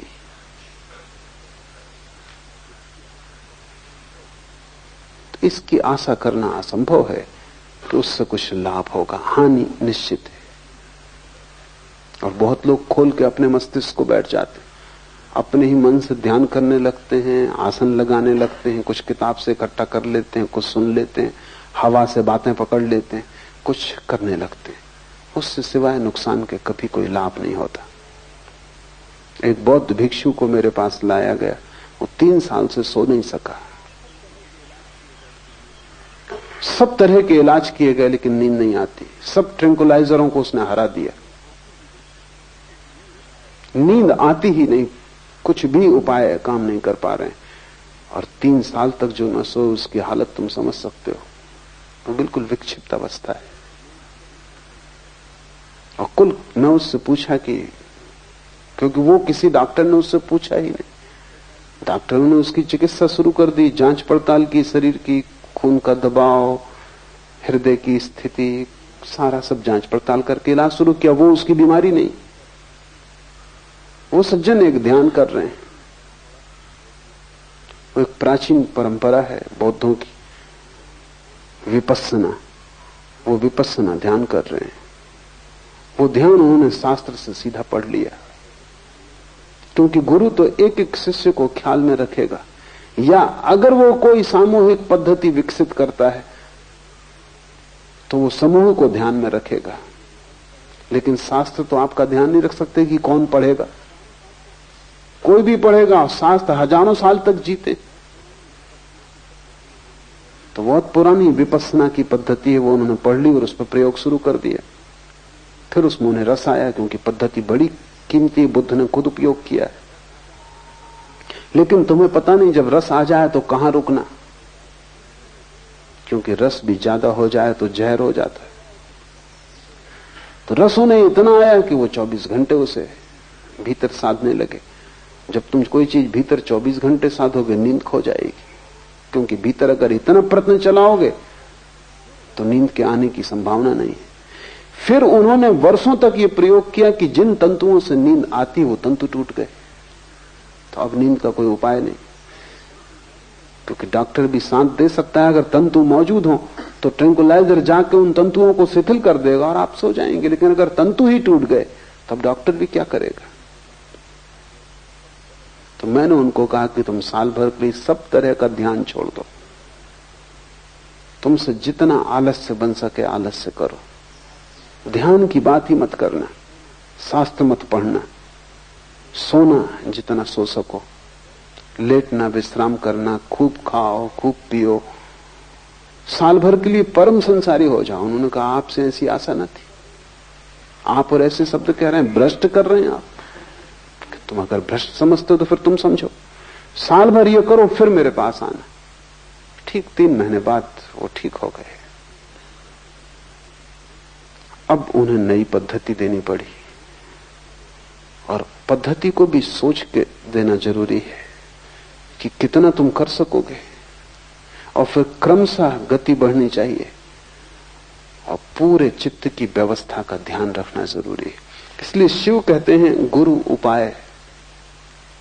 तुम खुद अपने उपाय मत बन जाना, अन्यथा तुम बिगाड़ कर लोगे। पहले जीवित पुरुष को खोजना कठिनाई है, क्योंकि किसी जीवित पुरुष को गुरु मानने में बड़ी बेचैनी, अहंकार को चोट लगती। इसलिए शास्त्रों में लोग ज्यादा रस लेते हैं, क्योंकि शास्त्र से कोई अहंकार को चोट नहीं लगती। शास्त्र को उठा के फेंक दो तो भी शास्त्र कुछ नहीं कर सकता, जहां रखो संभाल के वहां रखा रहता है, कुछ नहीं कर सकता। तुम गुरु के साथ ऐसा व्यवहार नहीं कर सकते, तुम्हारे अहंकार को वहां छूटना पड़ेगा, वहां तुम्हें झुकना पड़ेगा। शास्त्र के सामने भी तुम झुकते हो तो वो तुम्हारी मौज है, मालिक तुम ही रहते हो। जब दिल आए बदल दो, और शास्त्र कह दो चलो हटो, तो शास्त्र कुछ न कर पाएगा। लेकिन गुरु जीवित है, वहां झुकना पड़ेगा, और जीवित व्यक्ति को बड़ी चोट लगती। इसलिए लोग पहले किताब देखते, जब थक जाते हैं किताबों से तब गुरु को खोजते हैं। और अक्सर ऐसा हो जाता है किताबें उन्हें इतना बिगाड़ देती हैं कि उनकी आंखें ऐसी विकृत हो जाती हैं शब्दों से कि फिर वो गुरु को पहचान ही नहीं पाते। तुम अगर गुरु के पास भी जाते हो तो तुम किताब की पहचान लेके जाते हो। तुमने किताब में पढ़ लिया कि गुरु कैसा होना चाहिए, कोई किताब नहीं बता सकती कि गुरु कैसा होना चाहिए। कोई भी किताब किसी गुरु के संबंध में बता सकती है। अगर कबीर के संबंध में किसी ने किताब लिखी तो वो कबीर के संबंध में बताती है कि कबीर ऐसे गुरु थे, दोबारा कबीर थोड़ी होंगे। जो लक्षण है वो कबीर के हैं, गुरु के नहीं। अगर तुम कबीर पंथी हो और कबीर की किताब से भर गए हो तो तुम वो कबीर के गुण किसी गुरु में खोजोगे, वो गुरु तुम्हें अब कभी नहीं मिलने वाला, क्योंकि कबीर दोबारा पैदा नहीं होंगे।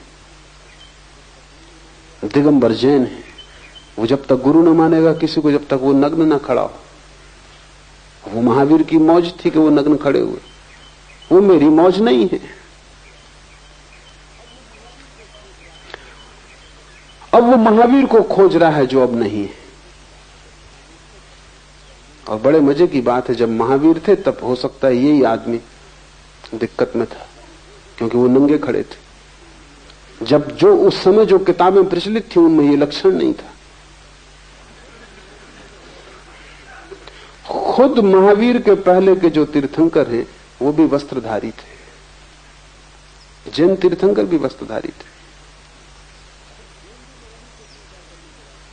तो खुद जैन भी महावीर को स्वीकार करने को राजी नहीं था, क्योंकि नंगा खड़ा होना ये बात भी होती है। तब जो शास्त्र था वो कहता था कि गुरु नग्न तो हो गई नहीं, क्योंकि ये तो अशोभन है। तो महावीर को इंकार किया। जब महावीर मर गए और शास्त्र बन गए तब वो महावीर को ढो रहा है। अब अगर पार्श्वनाथ मिल जाए कपड़े पहने हुए, ये आदमी कैसे चल सकता है गुरु की तरह। ध्यान रहे जो भी शास्त्र है वो किसी एक गुरु के संबंध में कह रहे हैं, और वो गुरु दोबारा नहीं होता। गुरु तो अद्वितीय है, बेजोड़ है। इसलिए तुम्हारी आंखें अगर शास्त्रों से भरी है तो तुम जीवित गुरु को कभी ना पहचान पाओगे, क्योंकि शास्त्र उसकी खबर दे रहे हैं जो हो चुका और कभी ना होगा। जो लोग महावीर को मानते हैं वो बुद्ध के पास जाएंगे, इंकार कर देंगे, वो कहेंगे होंगे महात्मा होंगे, लेकिन भगवान नहीं, क्योंकि वस्त्र पहने हुए। एक जैन सज्जन है, उन्होंने एक किताब लिखी। भले आदमी है, लेकिन भले होने से कुछ समझ तो होती नहीं। बुरे ना समझ होते हैं, भले भी ना समझ होते। यहां ना समझी इतनी गहरी है कि भलेपन से कुछ फर्क नहीं पड़ता। भले आदमी है, इसलिए एक तरह का सद्भाव रखते हैं सभी धर्मों के प्रति। तो उन्होंने एक किताब लिखी, भगवान महावीर और महात्मा बुद्ध। लेखक है, पूना में लोग उन्हें जानते हैं। वही मुझे पहली दफा पूना लेके आए थे। गांधी के पुराने भक्त थे, तो गांधी ने उनको भाव चढ़ा दिया कि सभी एक है, तो किताब लिख दी, लेकिन भीतर तो जैन बुद्धि है। मैं उनके घर मेहमान था, तो मैंने पूछा, और तो मेरी समझ में आया, लेकिन इतना फर्क काहे रखा है भगवान महावीर और महात्मा बुद्ध? तो बोले ऐसा है कि भगवान तो महावीर ही है, ज्यादा से ज्यादा इतना हम स्वीकार कर सकते हैं कि बुद्ध महात्मा है, लेकिन भगवान नहीं। क्यों? सवस्त्र। भगवान तो निर्वस्त्र होगा। बस तब दिक्कत खड़ी हो जाती। और ऐसा नहीं कि कोई जैन के साथ दिक्कत, सभी के साथ वही दिक्कत खड़ी होगी। इसलिए जैन कभी राम को भगवान नहीं मान सकता। सीता के साथ खड़े, ये बात अड़चन की कि जैन ये सोच ही नहीं सकता कि भगवान होकर और भैरवी क्यों साथ है। भगवान तो सब छोड़ देगा। जो मुक्ति हो गया तो अब ये स्त्री क्यों साथ? इसलिए सीता जैसी बहुमूल्य स्त्री भी जैन को खो जाती, उसकी बुद्धि में नहीं पकड़ती। कृष्ण को तो वो नरक में डाल देते, क्योंकि एक नहीं 16,000 स्त्रियां, तो इनसे ज्यादा योग्य और कोई है नहीं नरक के। तो जैनियों ने कृष्ण को नरक में डाल दिया डर के कारण, क्योंकि जाति के सब वणिक तो भयभीत भी हैं, हिंदुओं से भय भी खाते हैं कि कोई झगड़ा झंझासा खड़ा ना हो जाए, और शायद इसीलिए अहिंसा में मानते। अक्सर भीरू लोग अहिंसा में मानते हैं, क्योंकि हिंसा में मानने के लिए थोड़ी तो लड़ाई झगड़े की हिम्मत चाहिए। न मारेंगे न मारे जाएंगे, इसलिए सिद्धांत ठीक है कि किसी को मत मारो, जीने दो और जियो। मगर जीने की इच्छा है, वो कोई दूसरे से प्रयोजन नहीं, तो डर के मारे एक दूसरी तरकीब भी लगाई है, वो ये कि कृष्ण को नरक में डाल दिया, और फिर भय के कारण, क्योंकि नरक में तो डालना जरूरी, सिद्धांत में कहीं आते नहीं, मगर भय के कारण कि हिंदुओं के बीच जीना है, तो ये भी स्वीकार कर लिया है कि अगले कल्प में वो पहले तीर्थंकर होंगे। समझौता हो गया। ये बनिए की जो वृत्ति है गणित, अब हिंदू नाराज भी नहीं हो सकते कि भाई कोई हर्ज नहीं, अपना सिद्धांत भी संभल गया, झगड़े से भी बच गए। गुरु को अगर तुमने शास्त्र से खोजा तो तुम कभी ना खोज पाओगे, क्योंकि जब तक शास्त्र लिखे जाते हैं तब तक जिसके लिए लिखे गए वो तिरोहित हो जाता है। और हर गुरु पृथक भिन्न अपने ही ढंग का है, उस जैसा तुम दूसरा नहीं खोज सकते। दोबारा महावीर नहीं खोजे जा सकते, न कृष्ण खोजे जा सकते, न बुद्ध खोजे, और तुम उन्हीं को खोज रहे हो, इसलिए भटक रहे हो। और जब वे थे तब तुम किसी और को खोज रहे थे,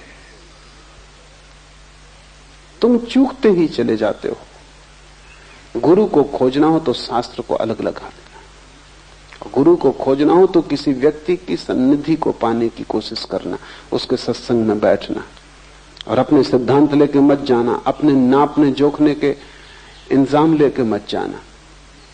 सीधे हृदय को हृदय से मिलने देना, बुद्धि को बीच में मत आने देना। अगर तुमने बुद्धि बीच में आने दी तो हृदय का मिलन ना होगा और तुम गुरु को न पहचान पाओगे। गुरु की पहचान आती है हृदय से, बुद्धि से नहीं।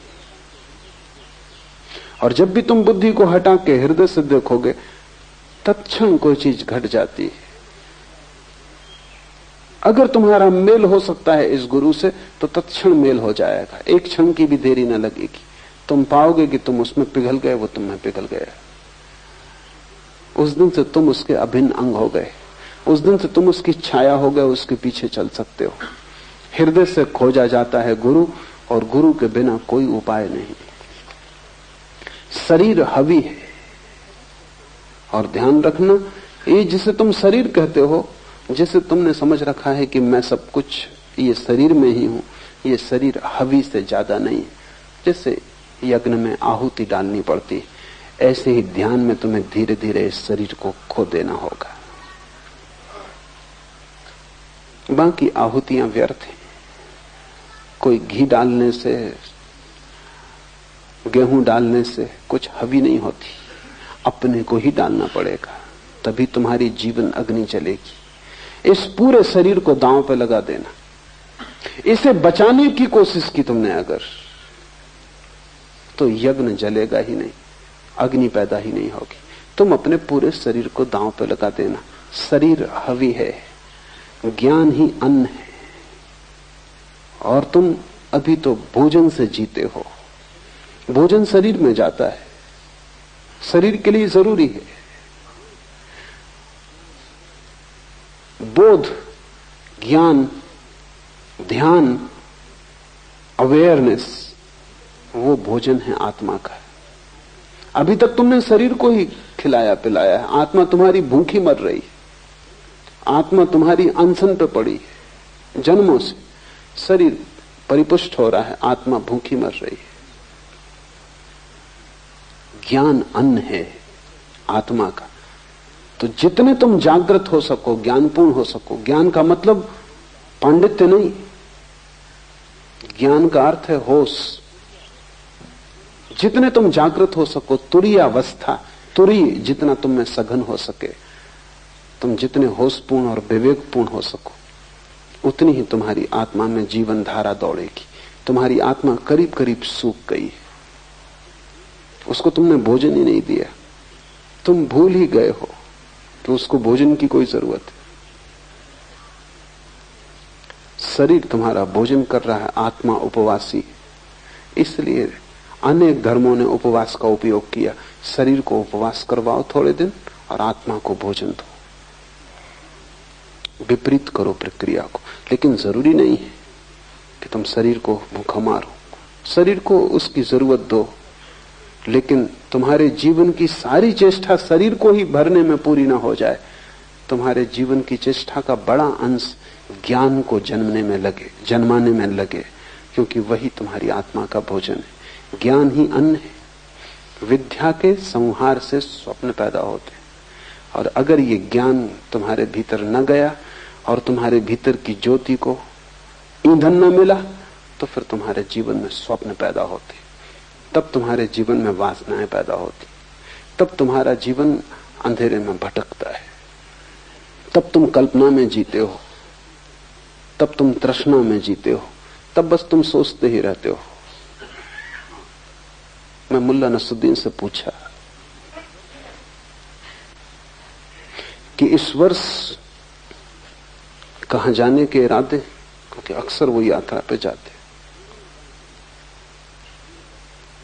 तो उन्होंने कहा कि मैं 3 वर्ष में एक ही बार यात्रा पे जाता हूं। मैंने पूछा तो बाकी 2 वर्ष क्या करते? तो उन्होंने कहा 1 वर्ष तो पिछली यात्रा जो की उसको सोचने में, उसका रस लेने में बिताते, और 1 वर्ष अगली यात्रा की योजना बनाने में बिताते। फिर भी मुल्ला नसरुद्दीन कम से कम 3 साल में 1 बार यात्रा पे जाते, तुम 1 बार भी नहीं गए। तुम्हारा आधा जीवन अतीत के सोचने में जाता है और आधा भविष्य के सोचने में। यात्रा तो कभी शुरू ही नहीं होती। या तो तुम स्मृति में भटकते रहते हो जो कि स्वप्न है, मरा हुआ, और या तुम कल्पना में भटकते रहते हो जो कि स्वप्न है भविष्य का, जो अभी जन्मा नहीं। तुम दोनों में कटे हो और मध्य में है वर्तमान, वहां है जीवन, उससे तुम वंचित रह जाते हो। ज्ञान तुम्हें जगाएगा अभी और यहीं, इस क्षण के प्रति। ज्ञान तुम्हें वर्तमान में लाएगा, अतीत खो जाएगा, खो ही गया है, तुम व्यर्थ ही उस राख को ढो रहे हो। भविष्य अभी आया नहीं, तुम उसे ला भी नहीं सकते, जब आएगा तब आएगा। वर्तमान अभी मौजूद है, जो मौजूद है वही सत्य है। स्वप्न का अर्थ है जो मौजूद नहीं है उसमें भटकना। ये सूत्र ध्यान रखना, विद्या के संहार से स्वप्न पैदा होते हैं।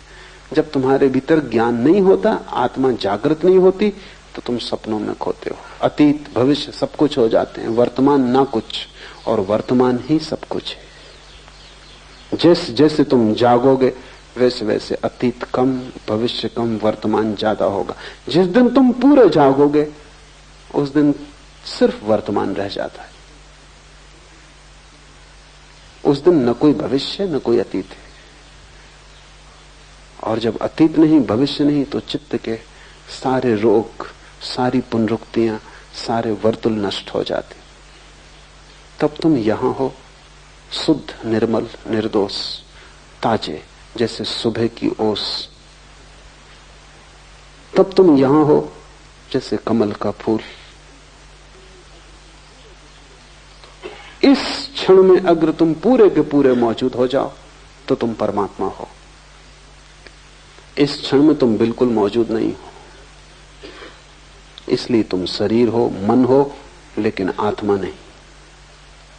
ध्यान सिर्फ इसी बात की चेष्टा है कि तुम्हें खींच के अतीत से यहां ले आए, भविष्य से खींच के यहां ले आए। तुम न तो आगे जाओ न पीछे जाओ, तुम वे यहीं खड़े हो जाओ। यहीं अभी इसी क्षण में परिपूर्ण रूप से शांत सजग होकर खड़े हो जाना ध्यान है। उससे ही विद्या का जन्म है, उससे ही तुम्हें जीवन का चरम उत्कर्ष और जीवन की चरम समाधि और आनंद उपलब्ध होगा। उसे जिसने खोया सब खोया, उसे जो पा लेता है वो सब पा लेता है। आज इतना ही।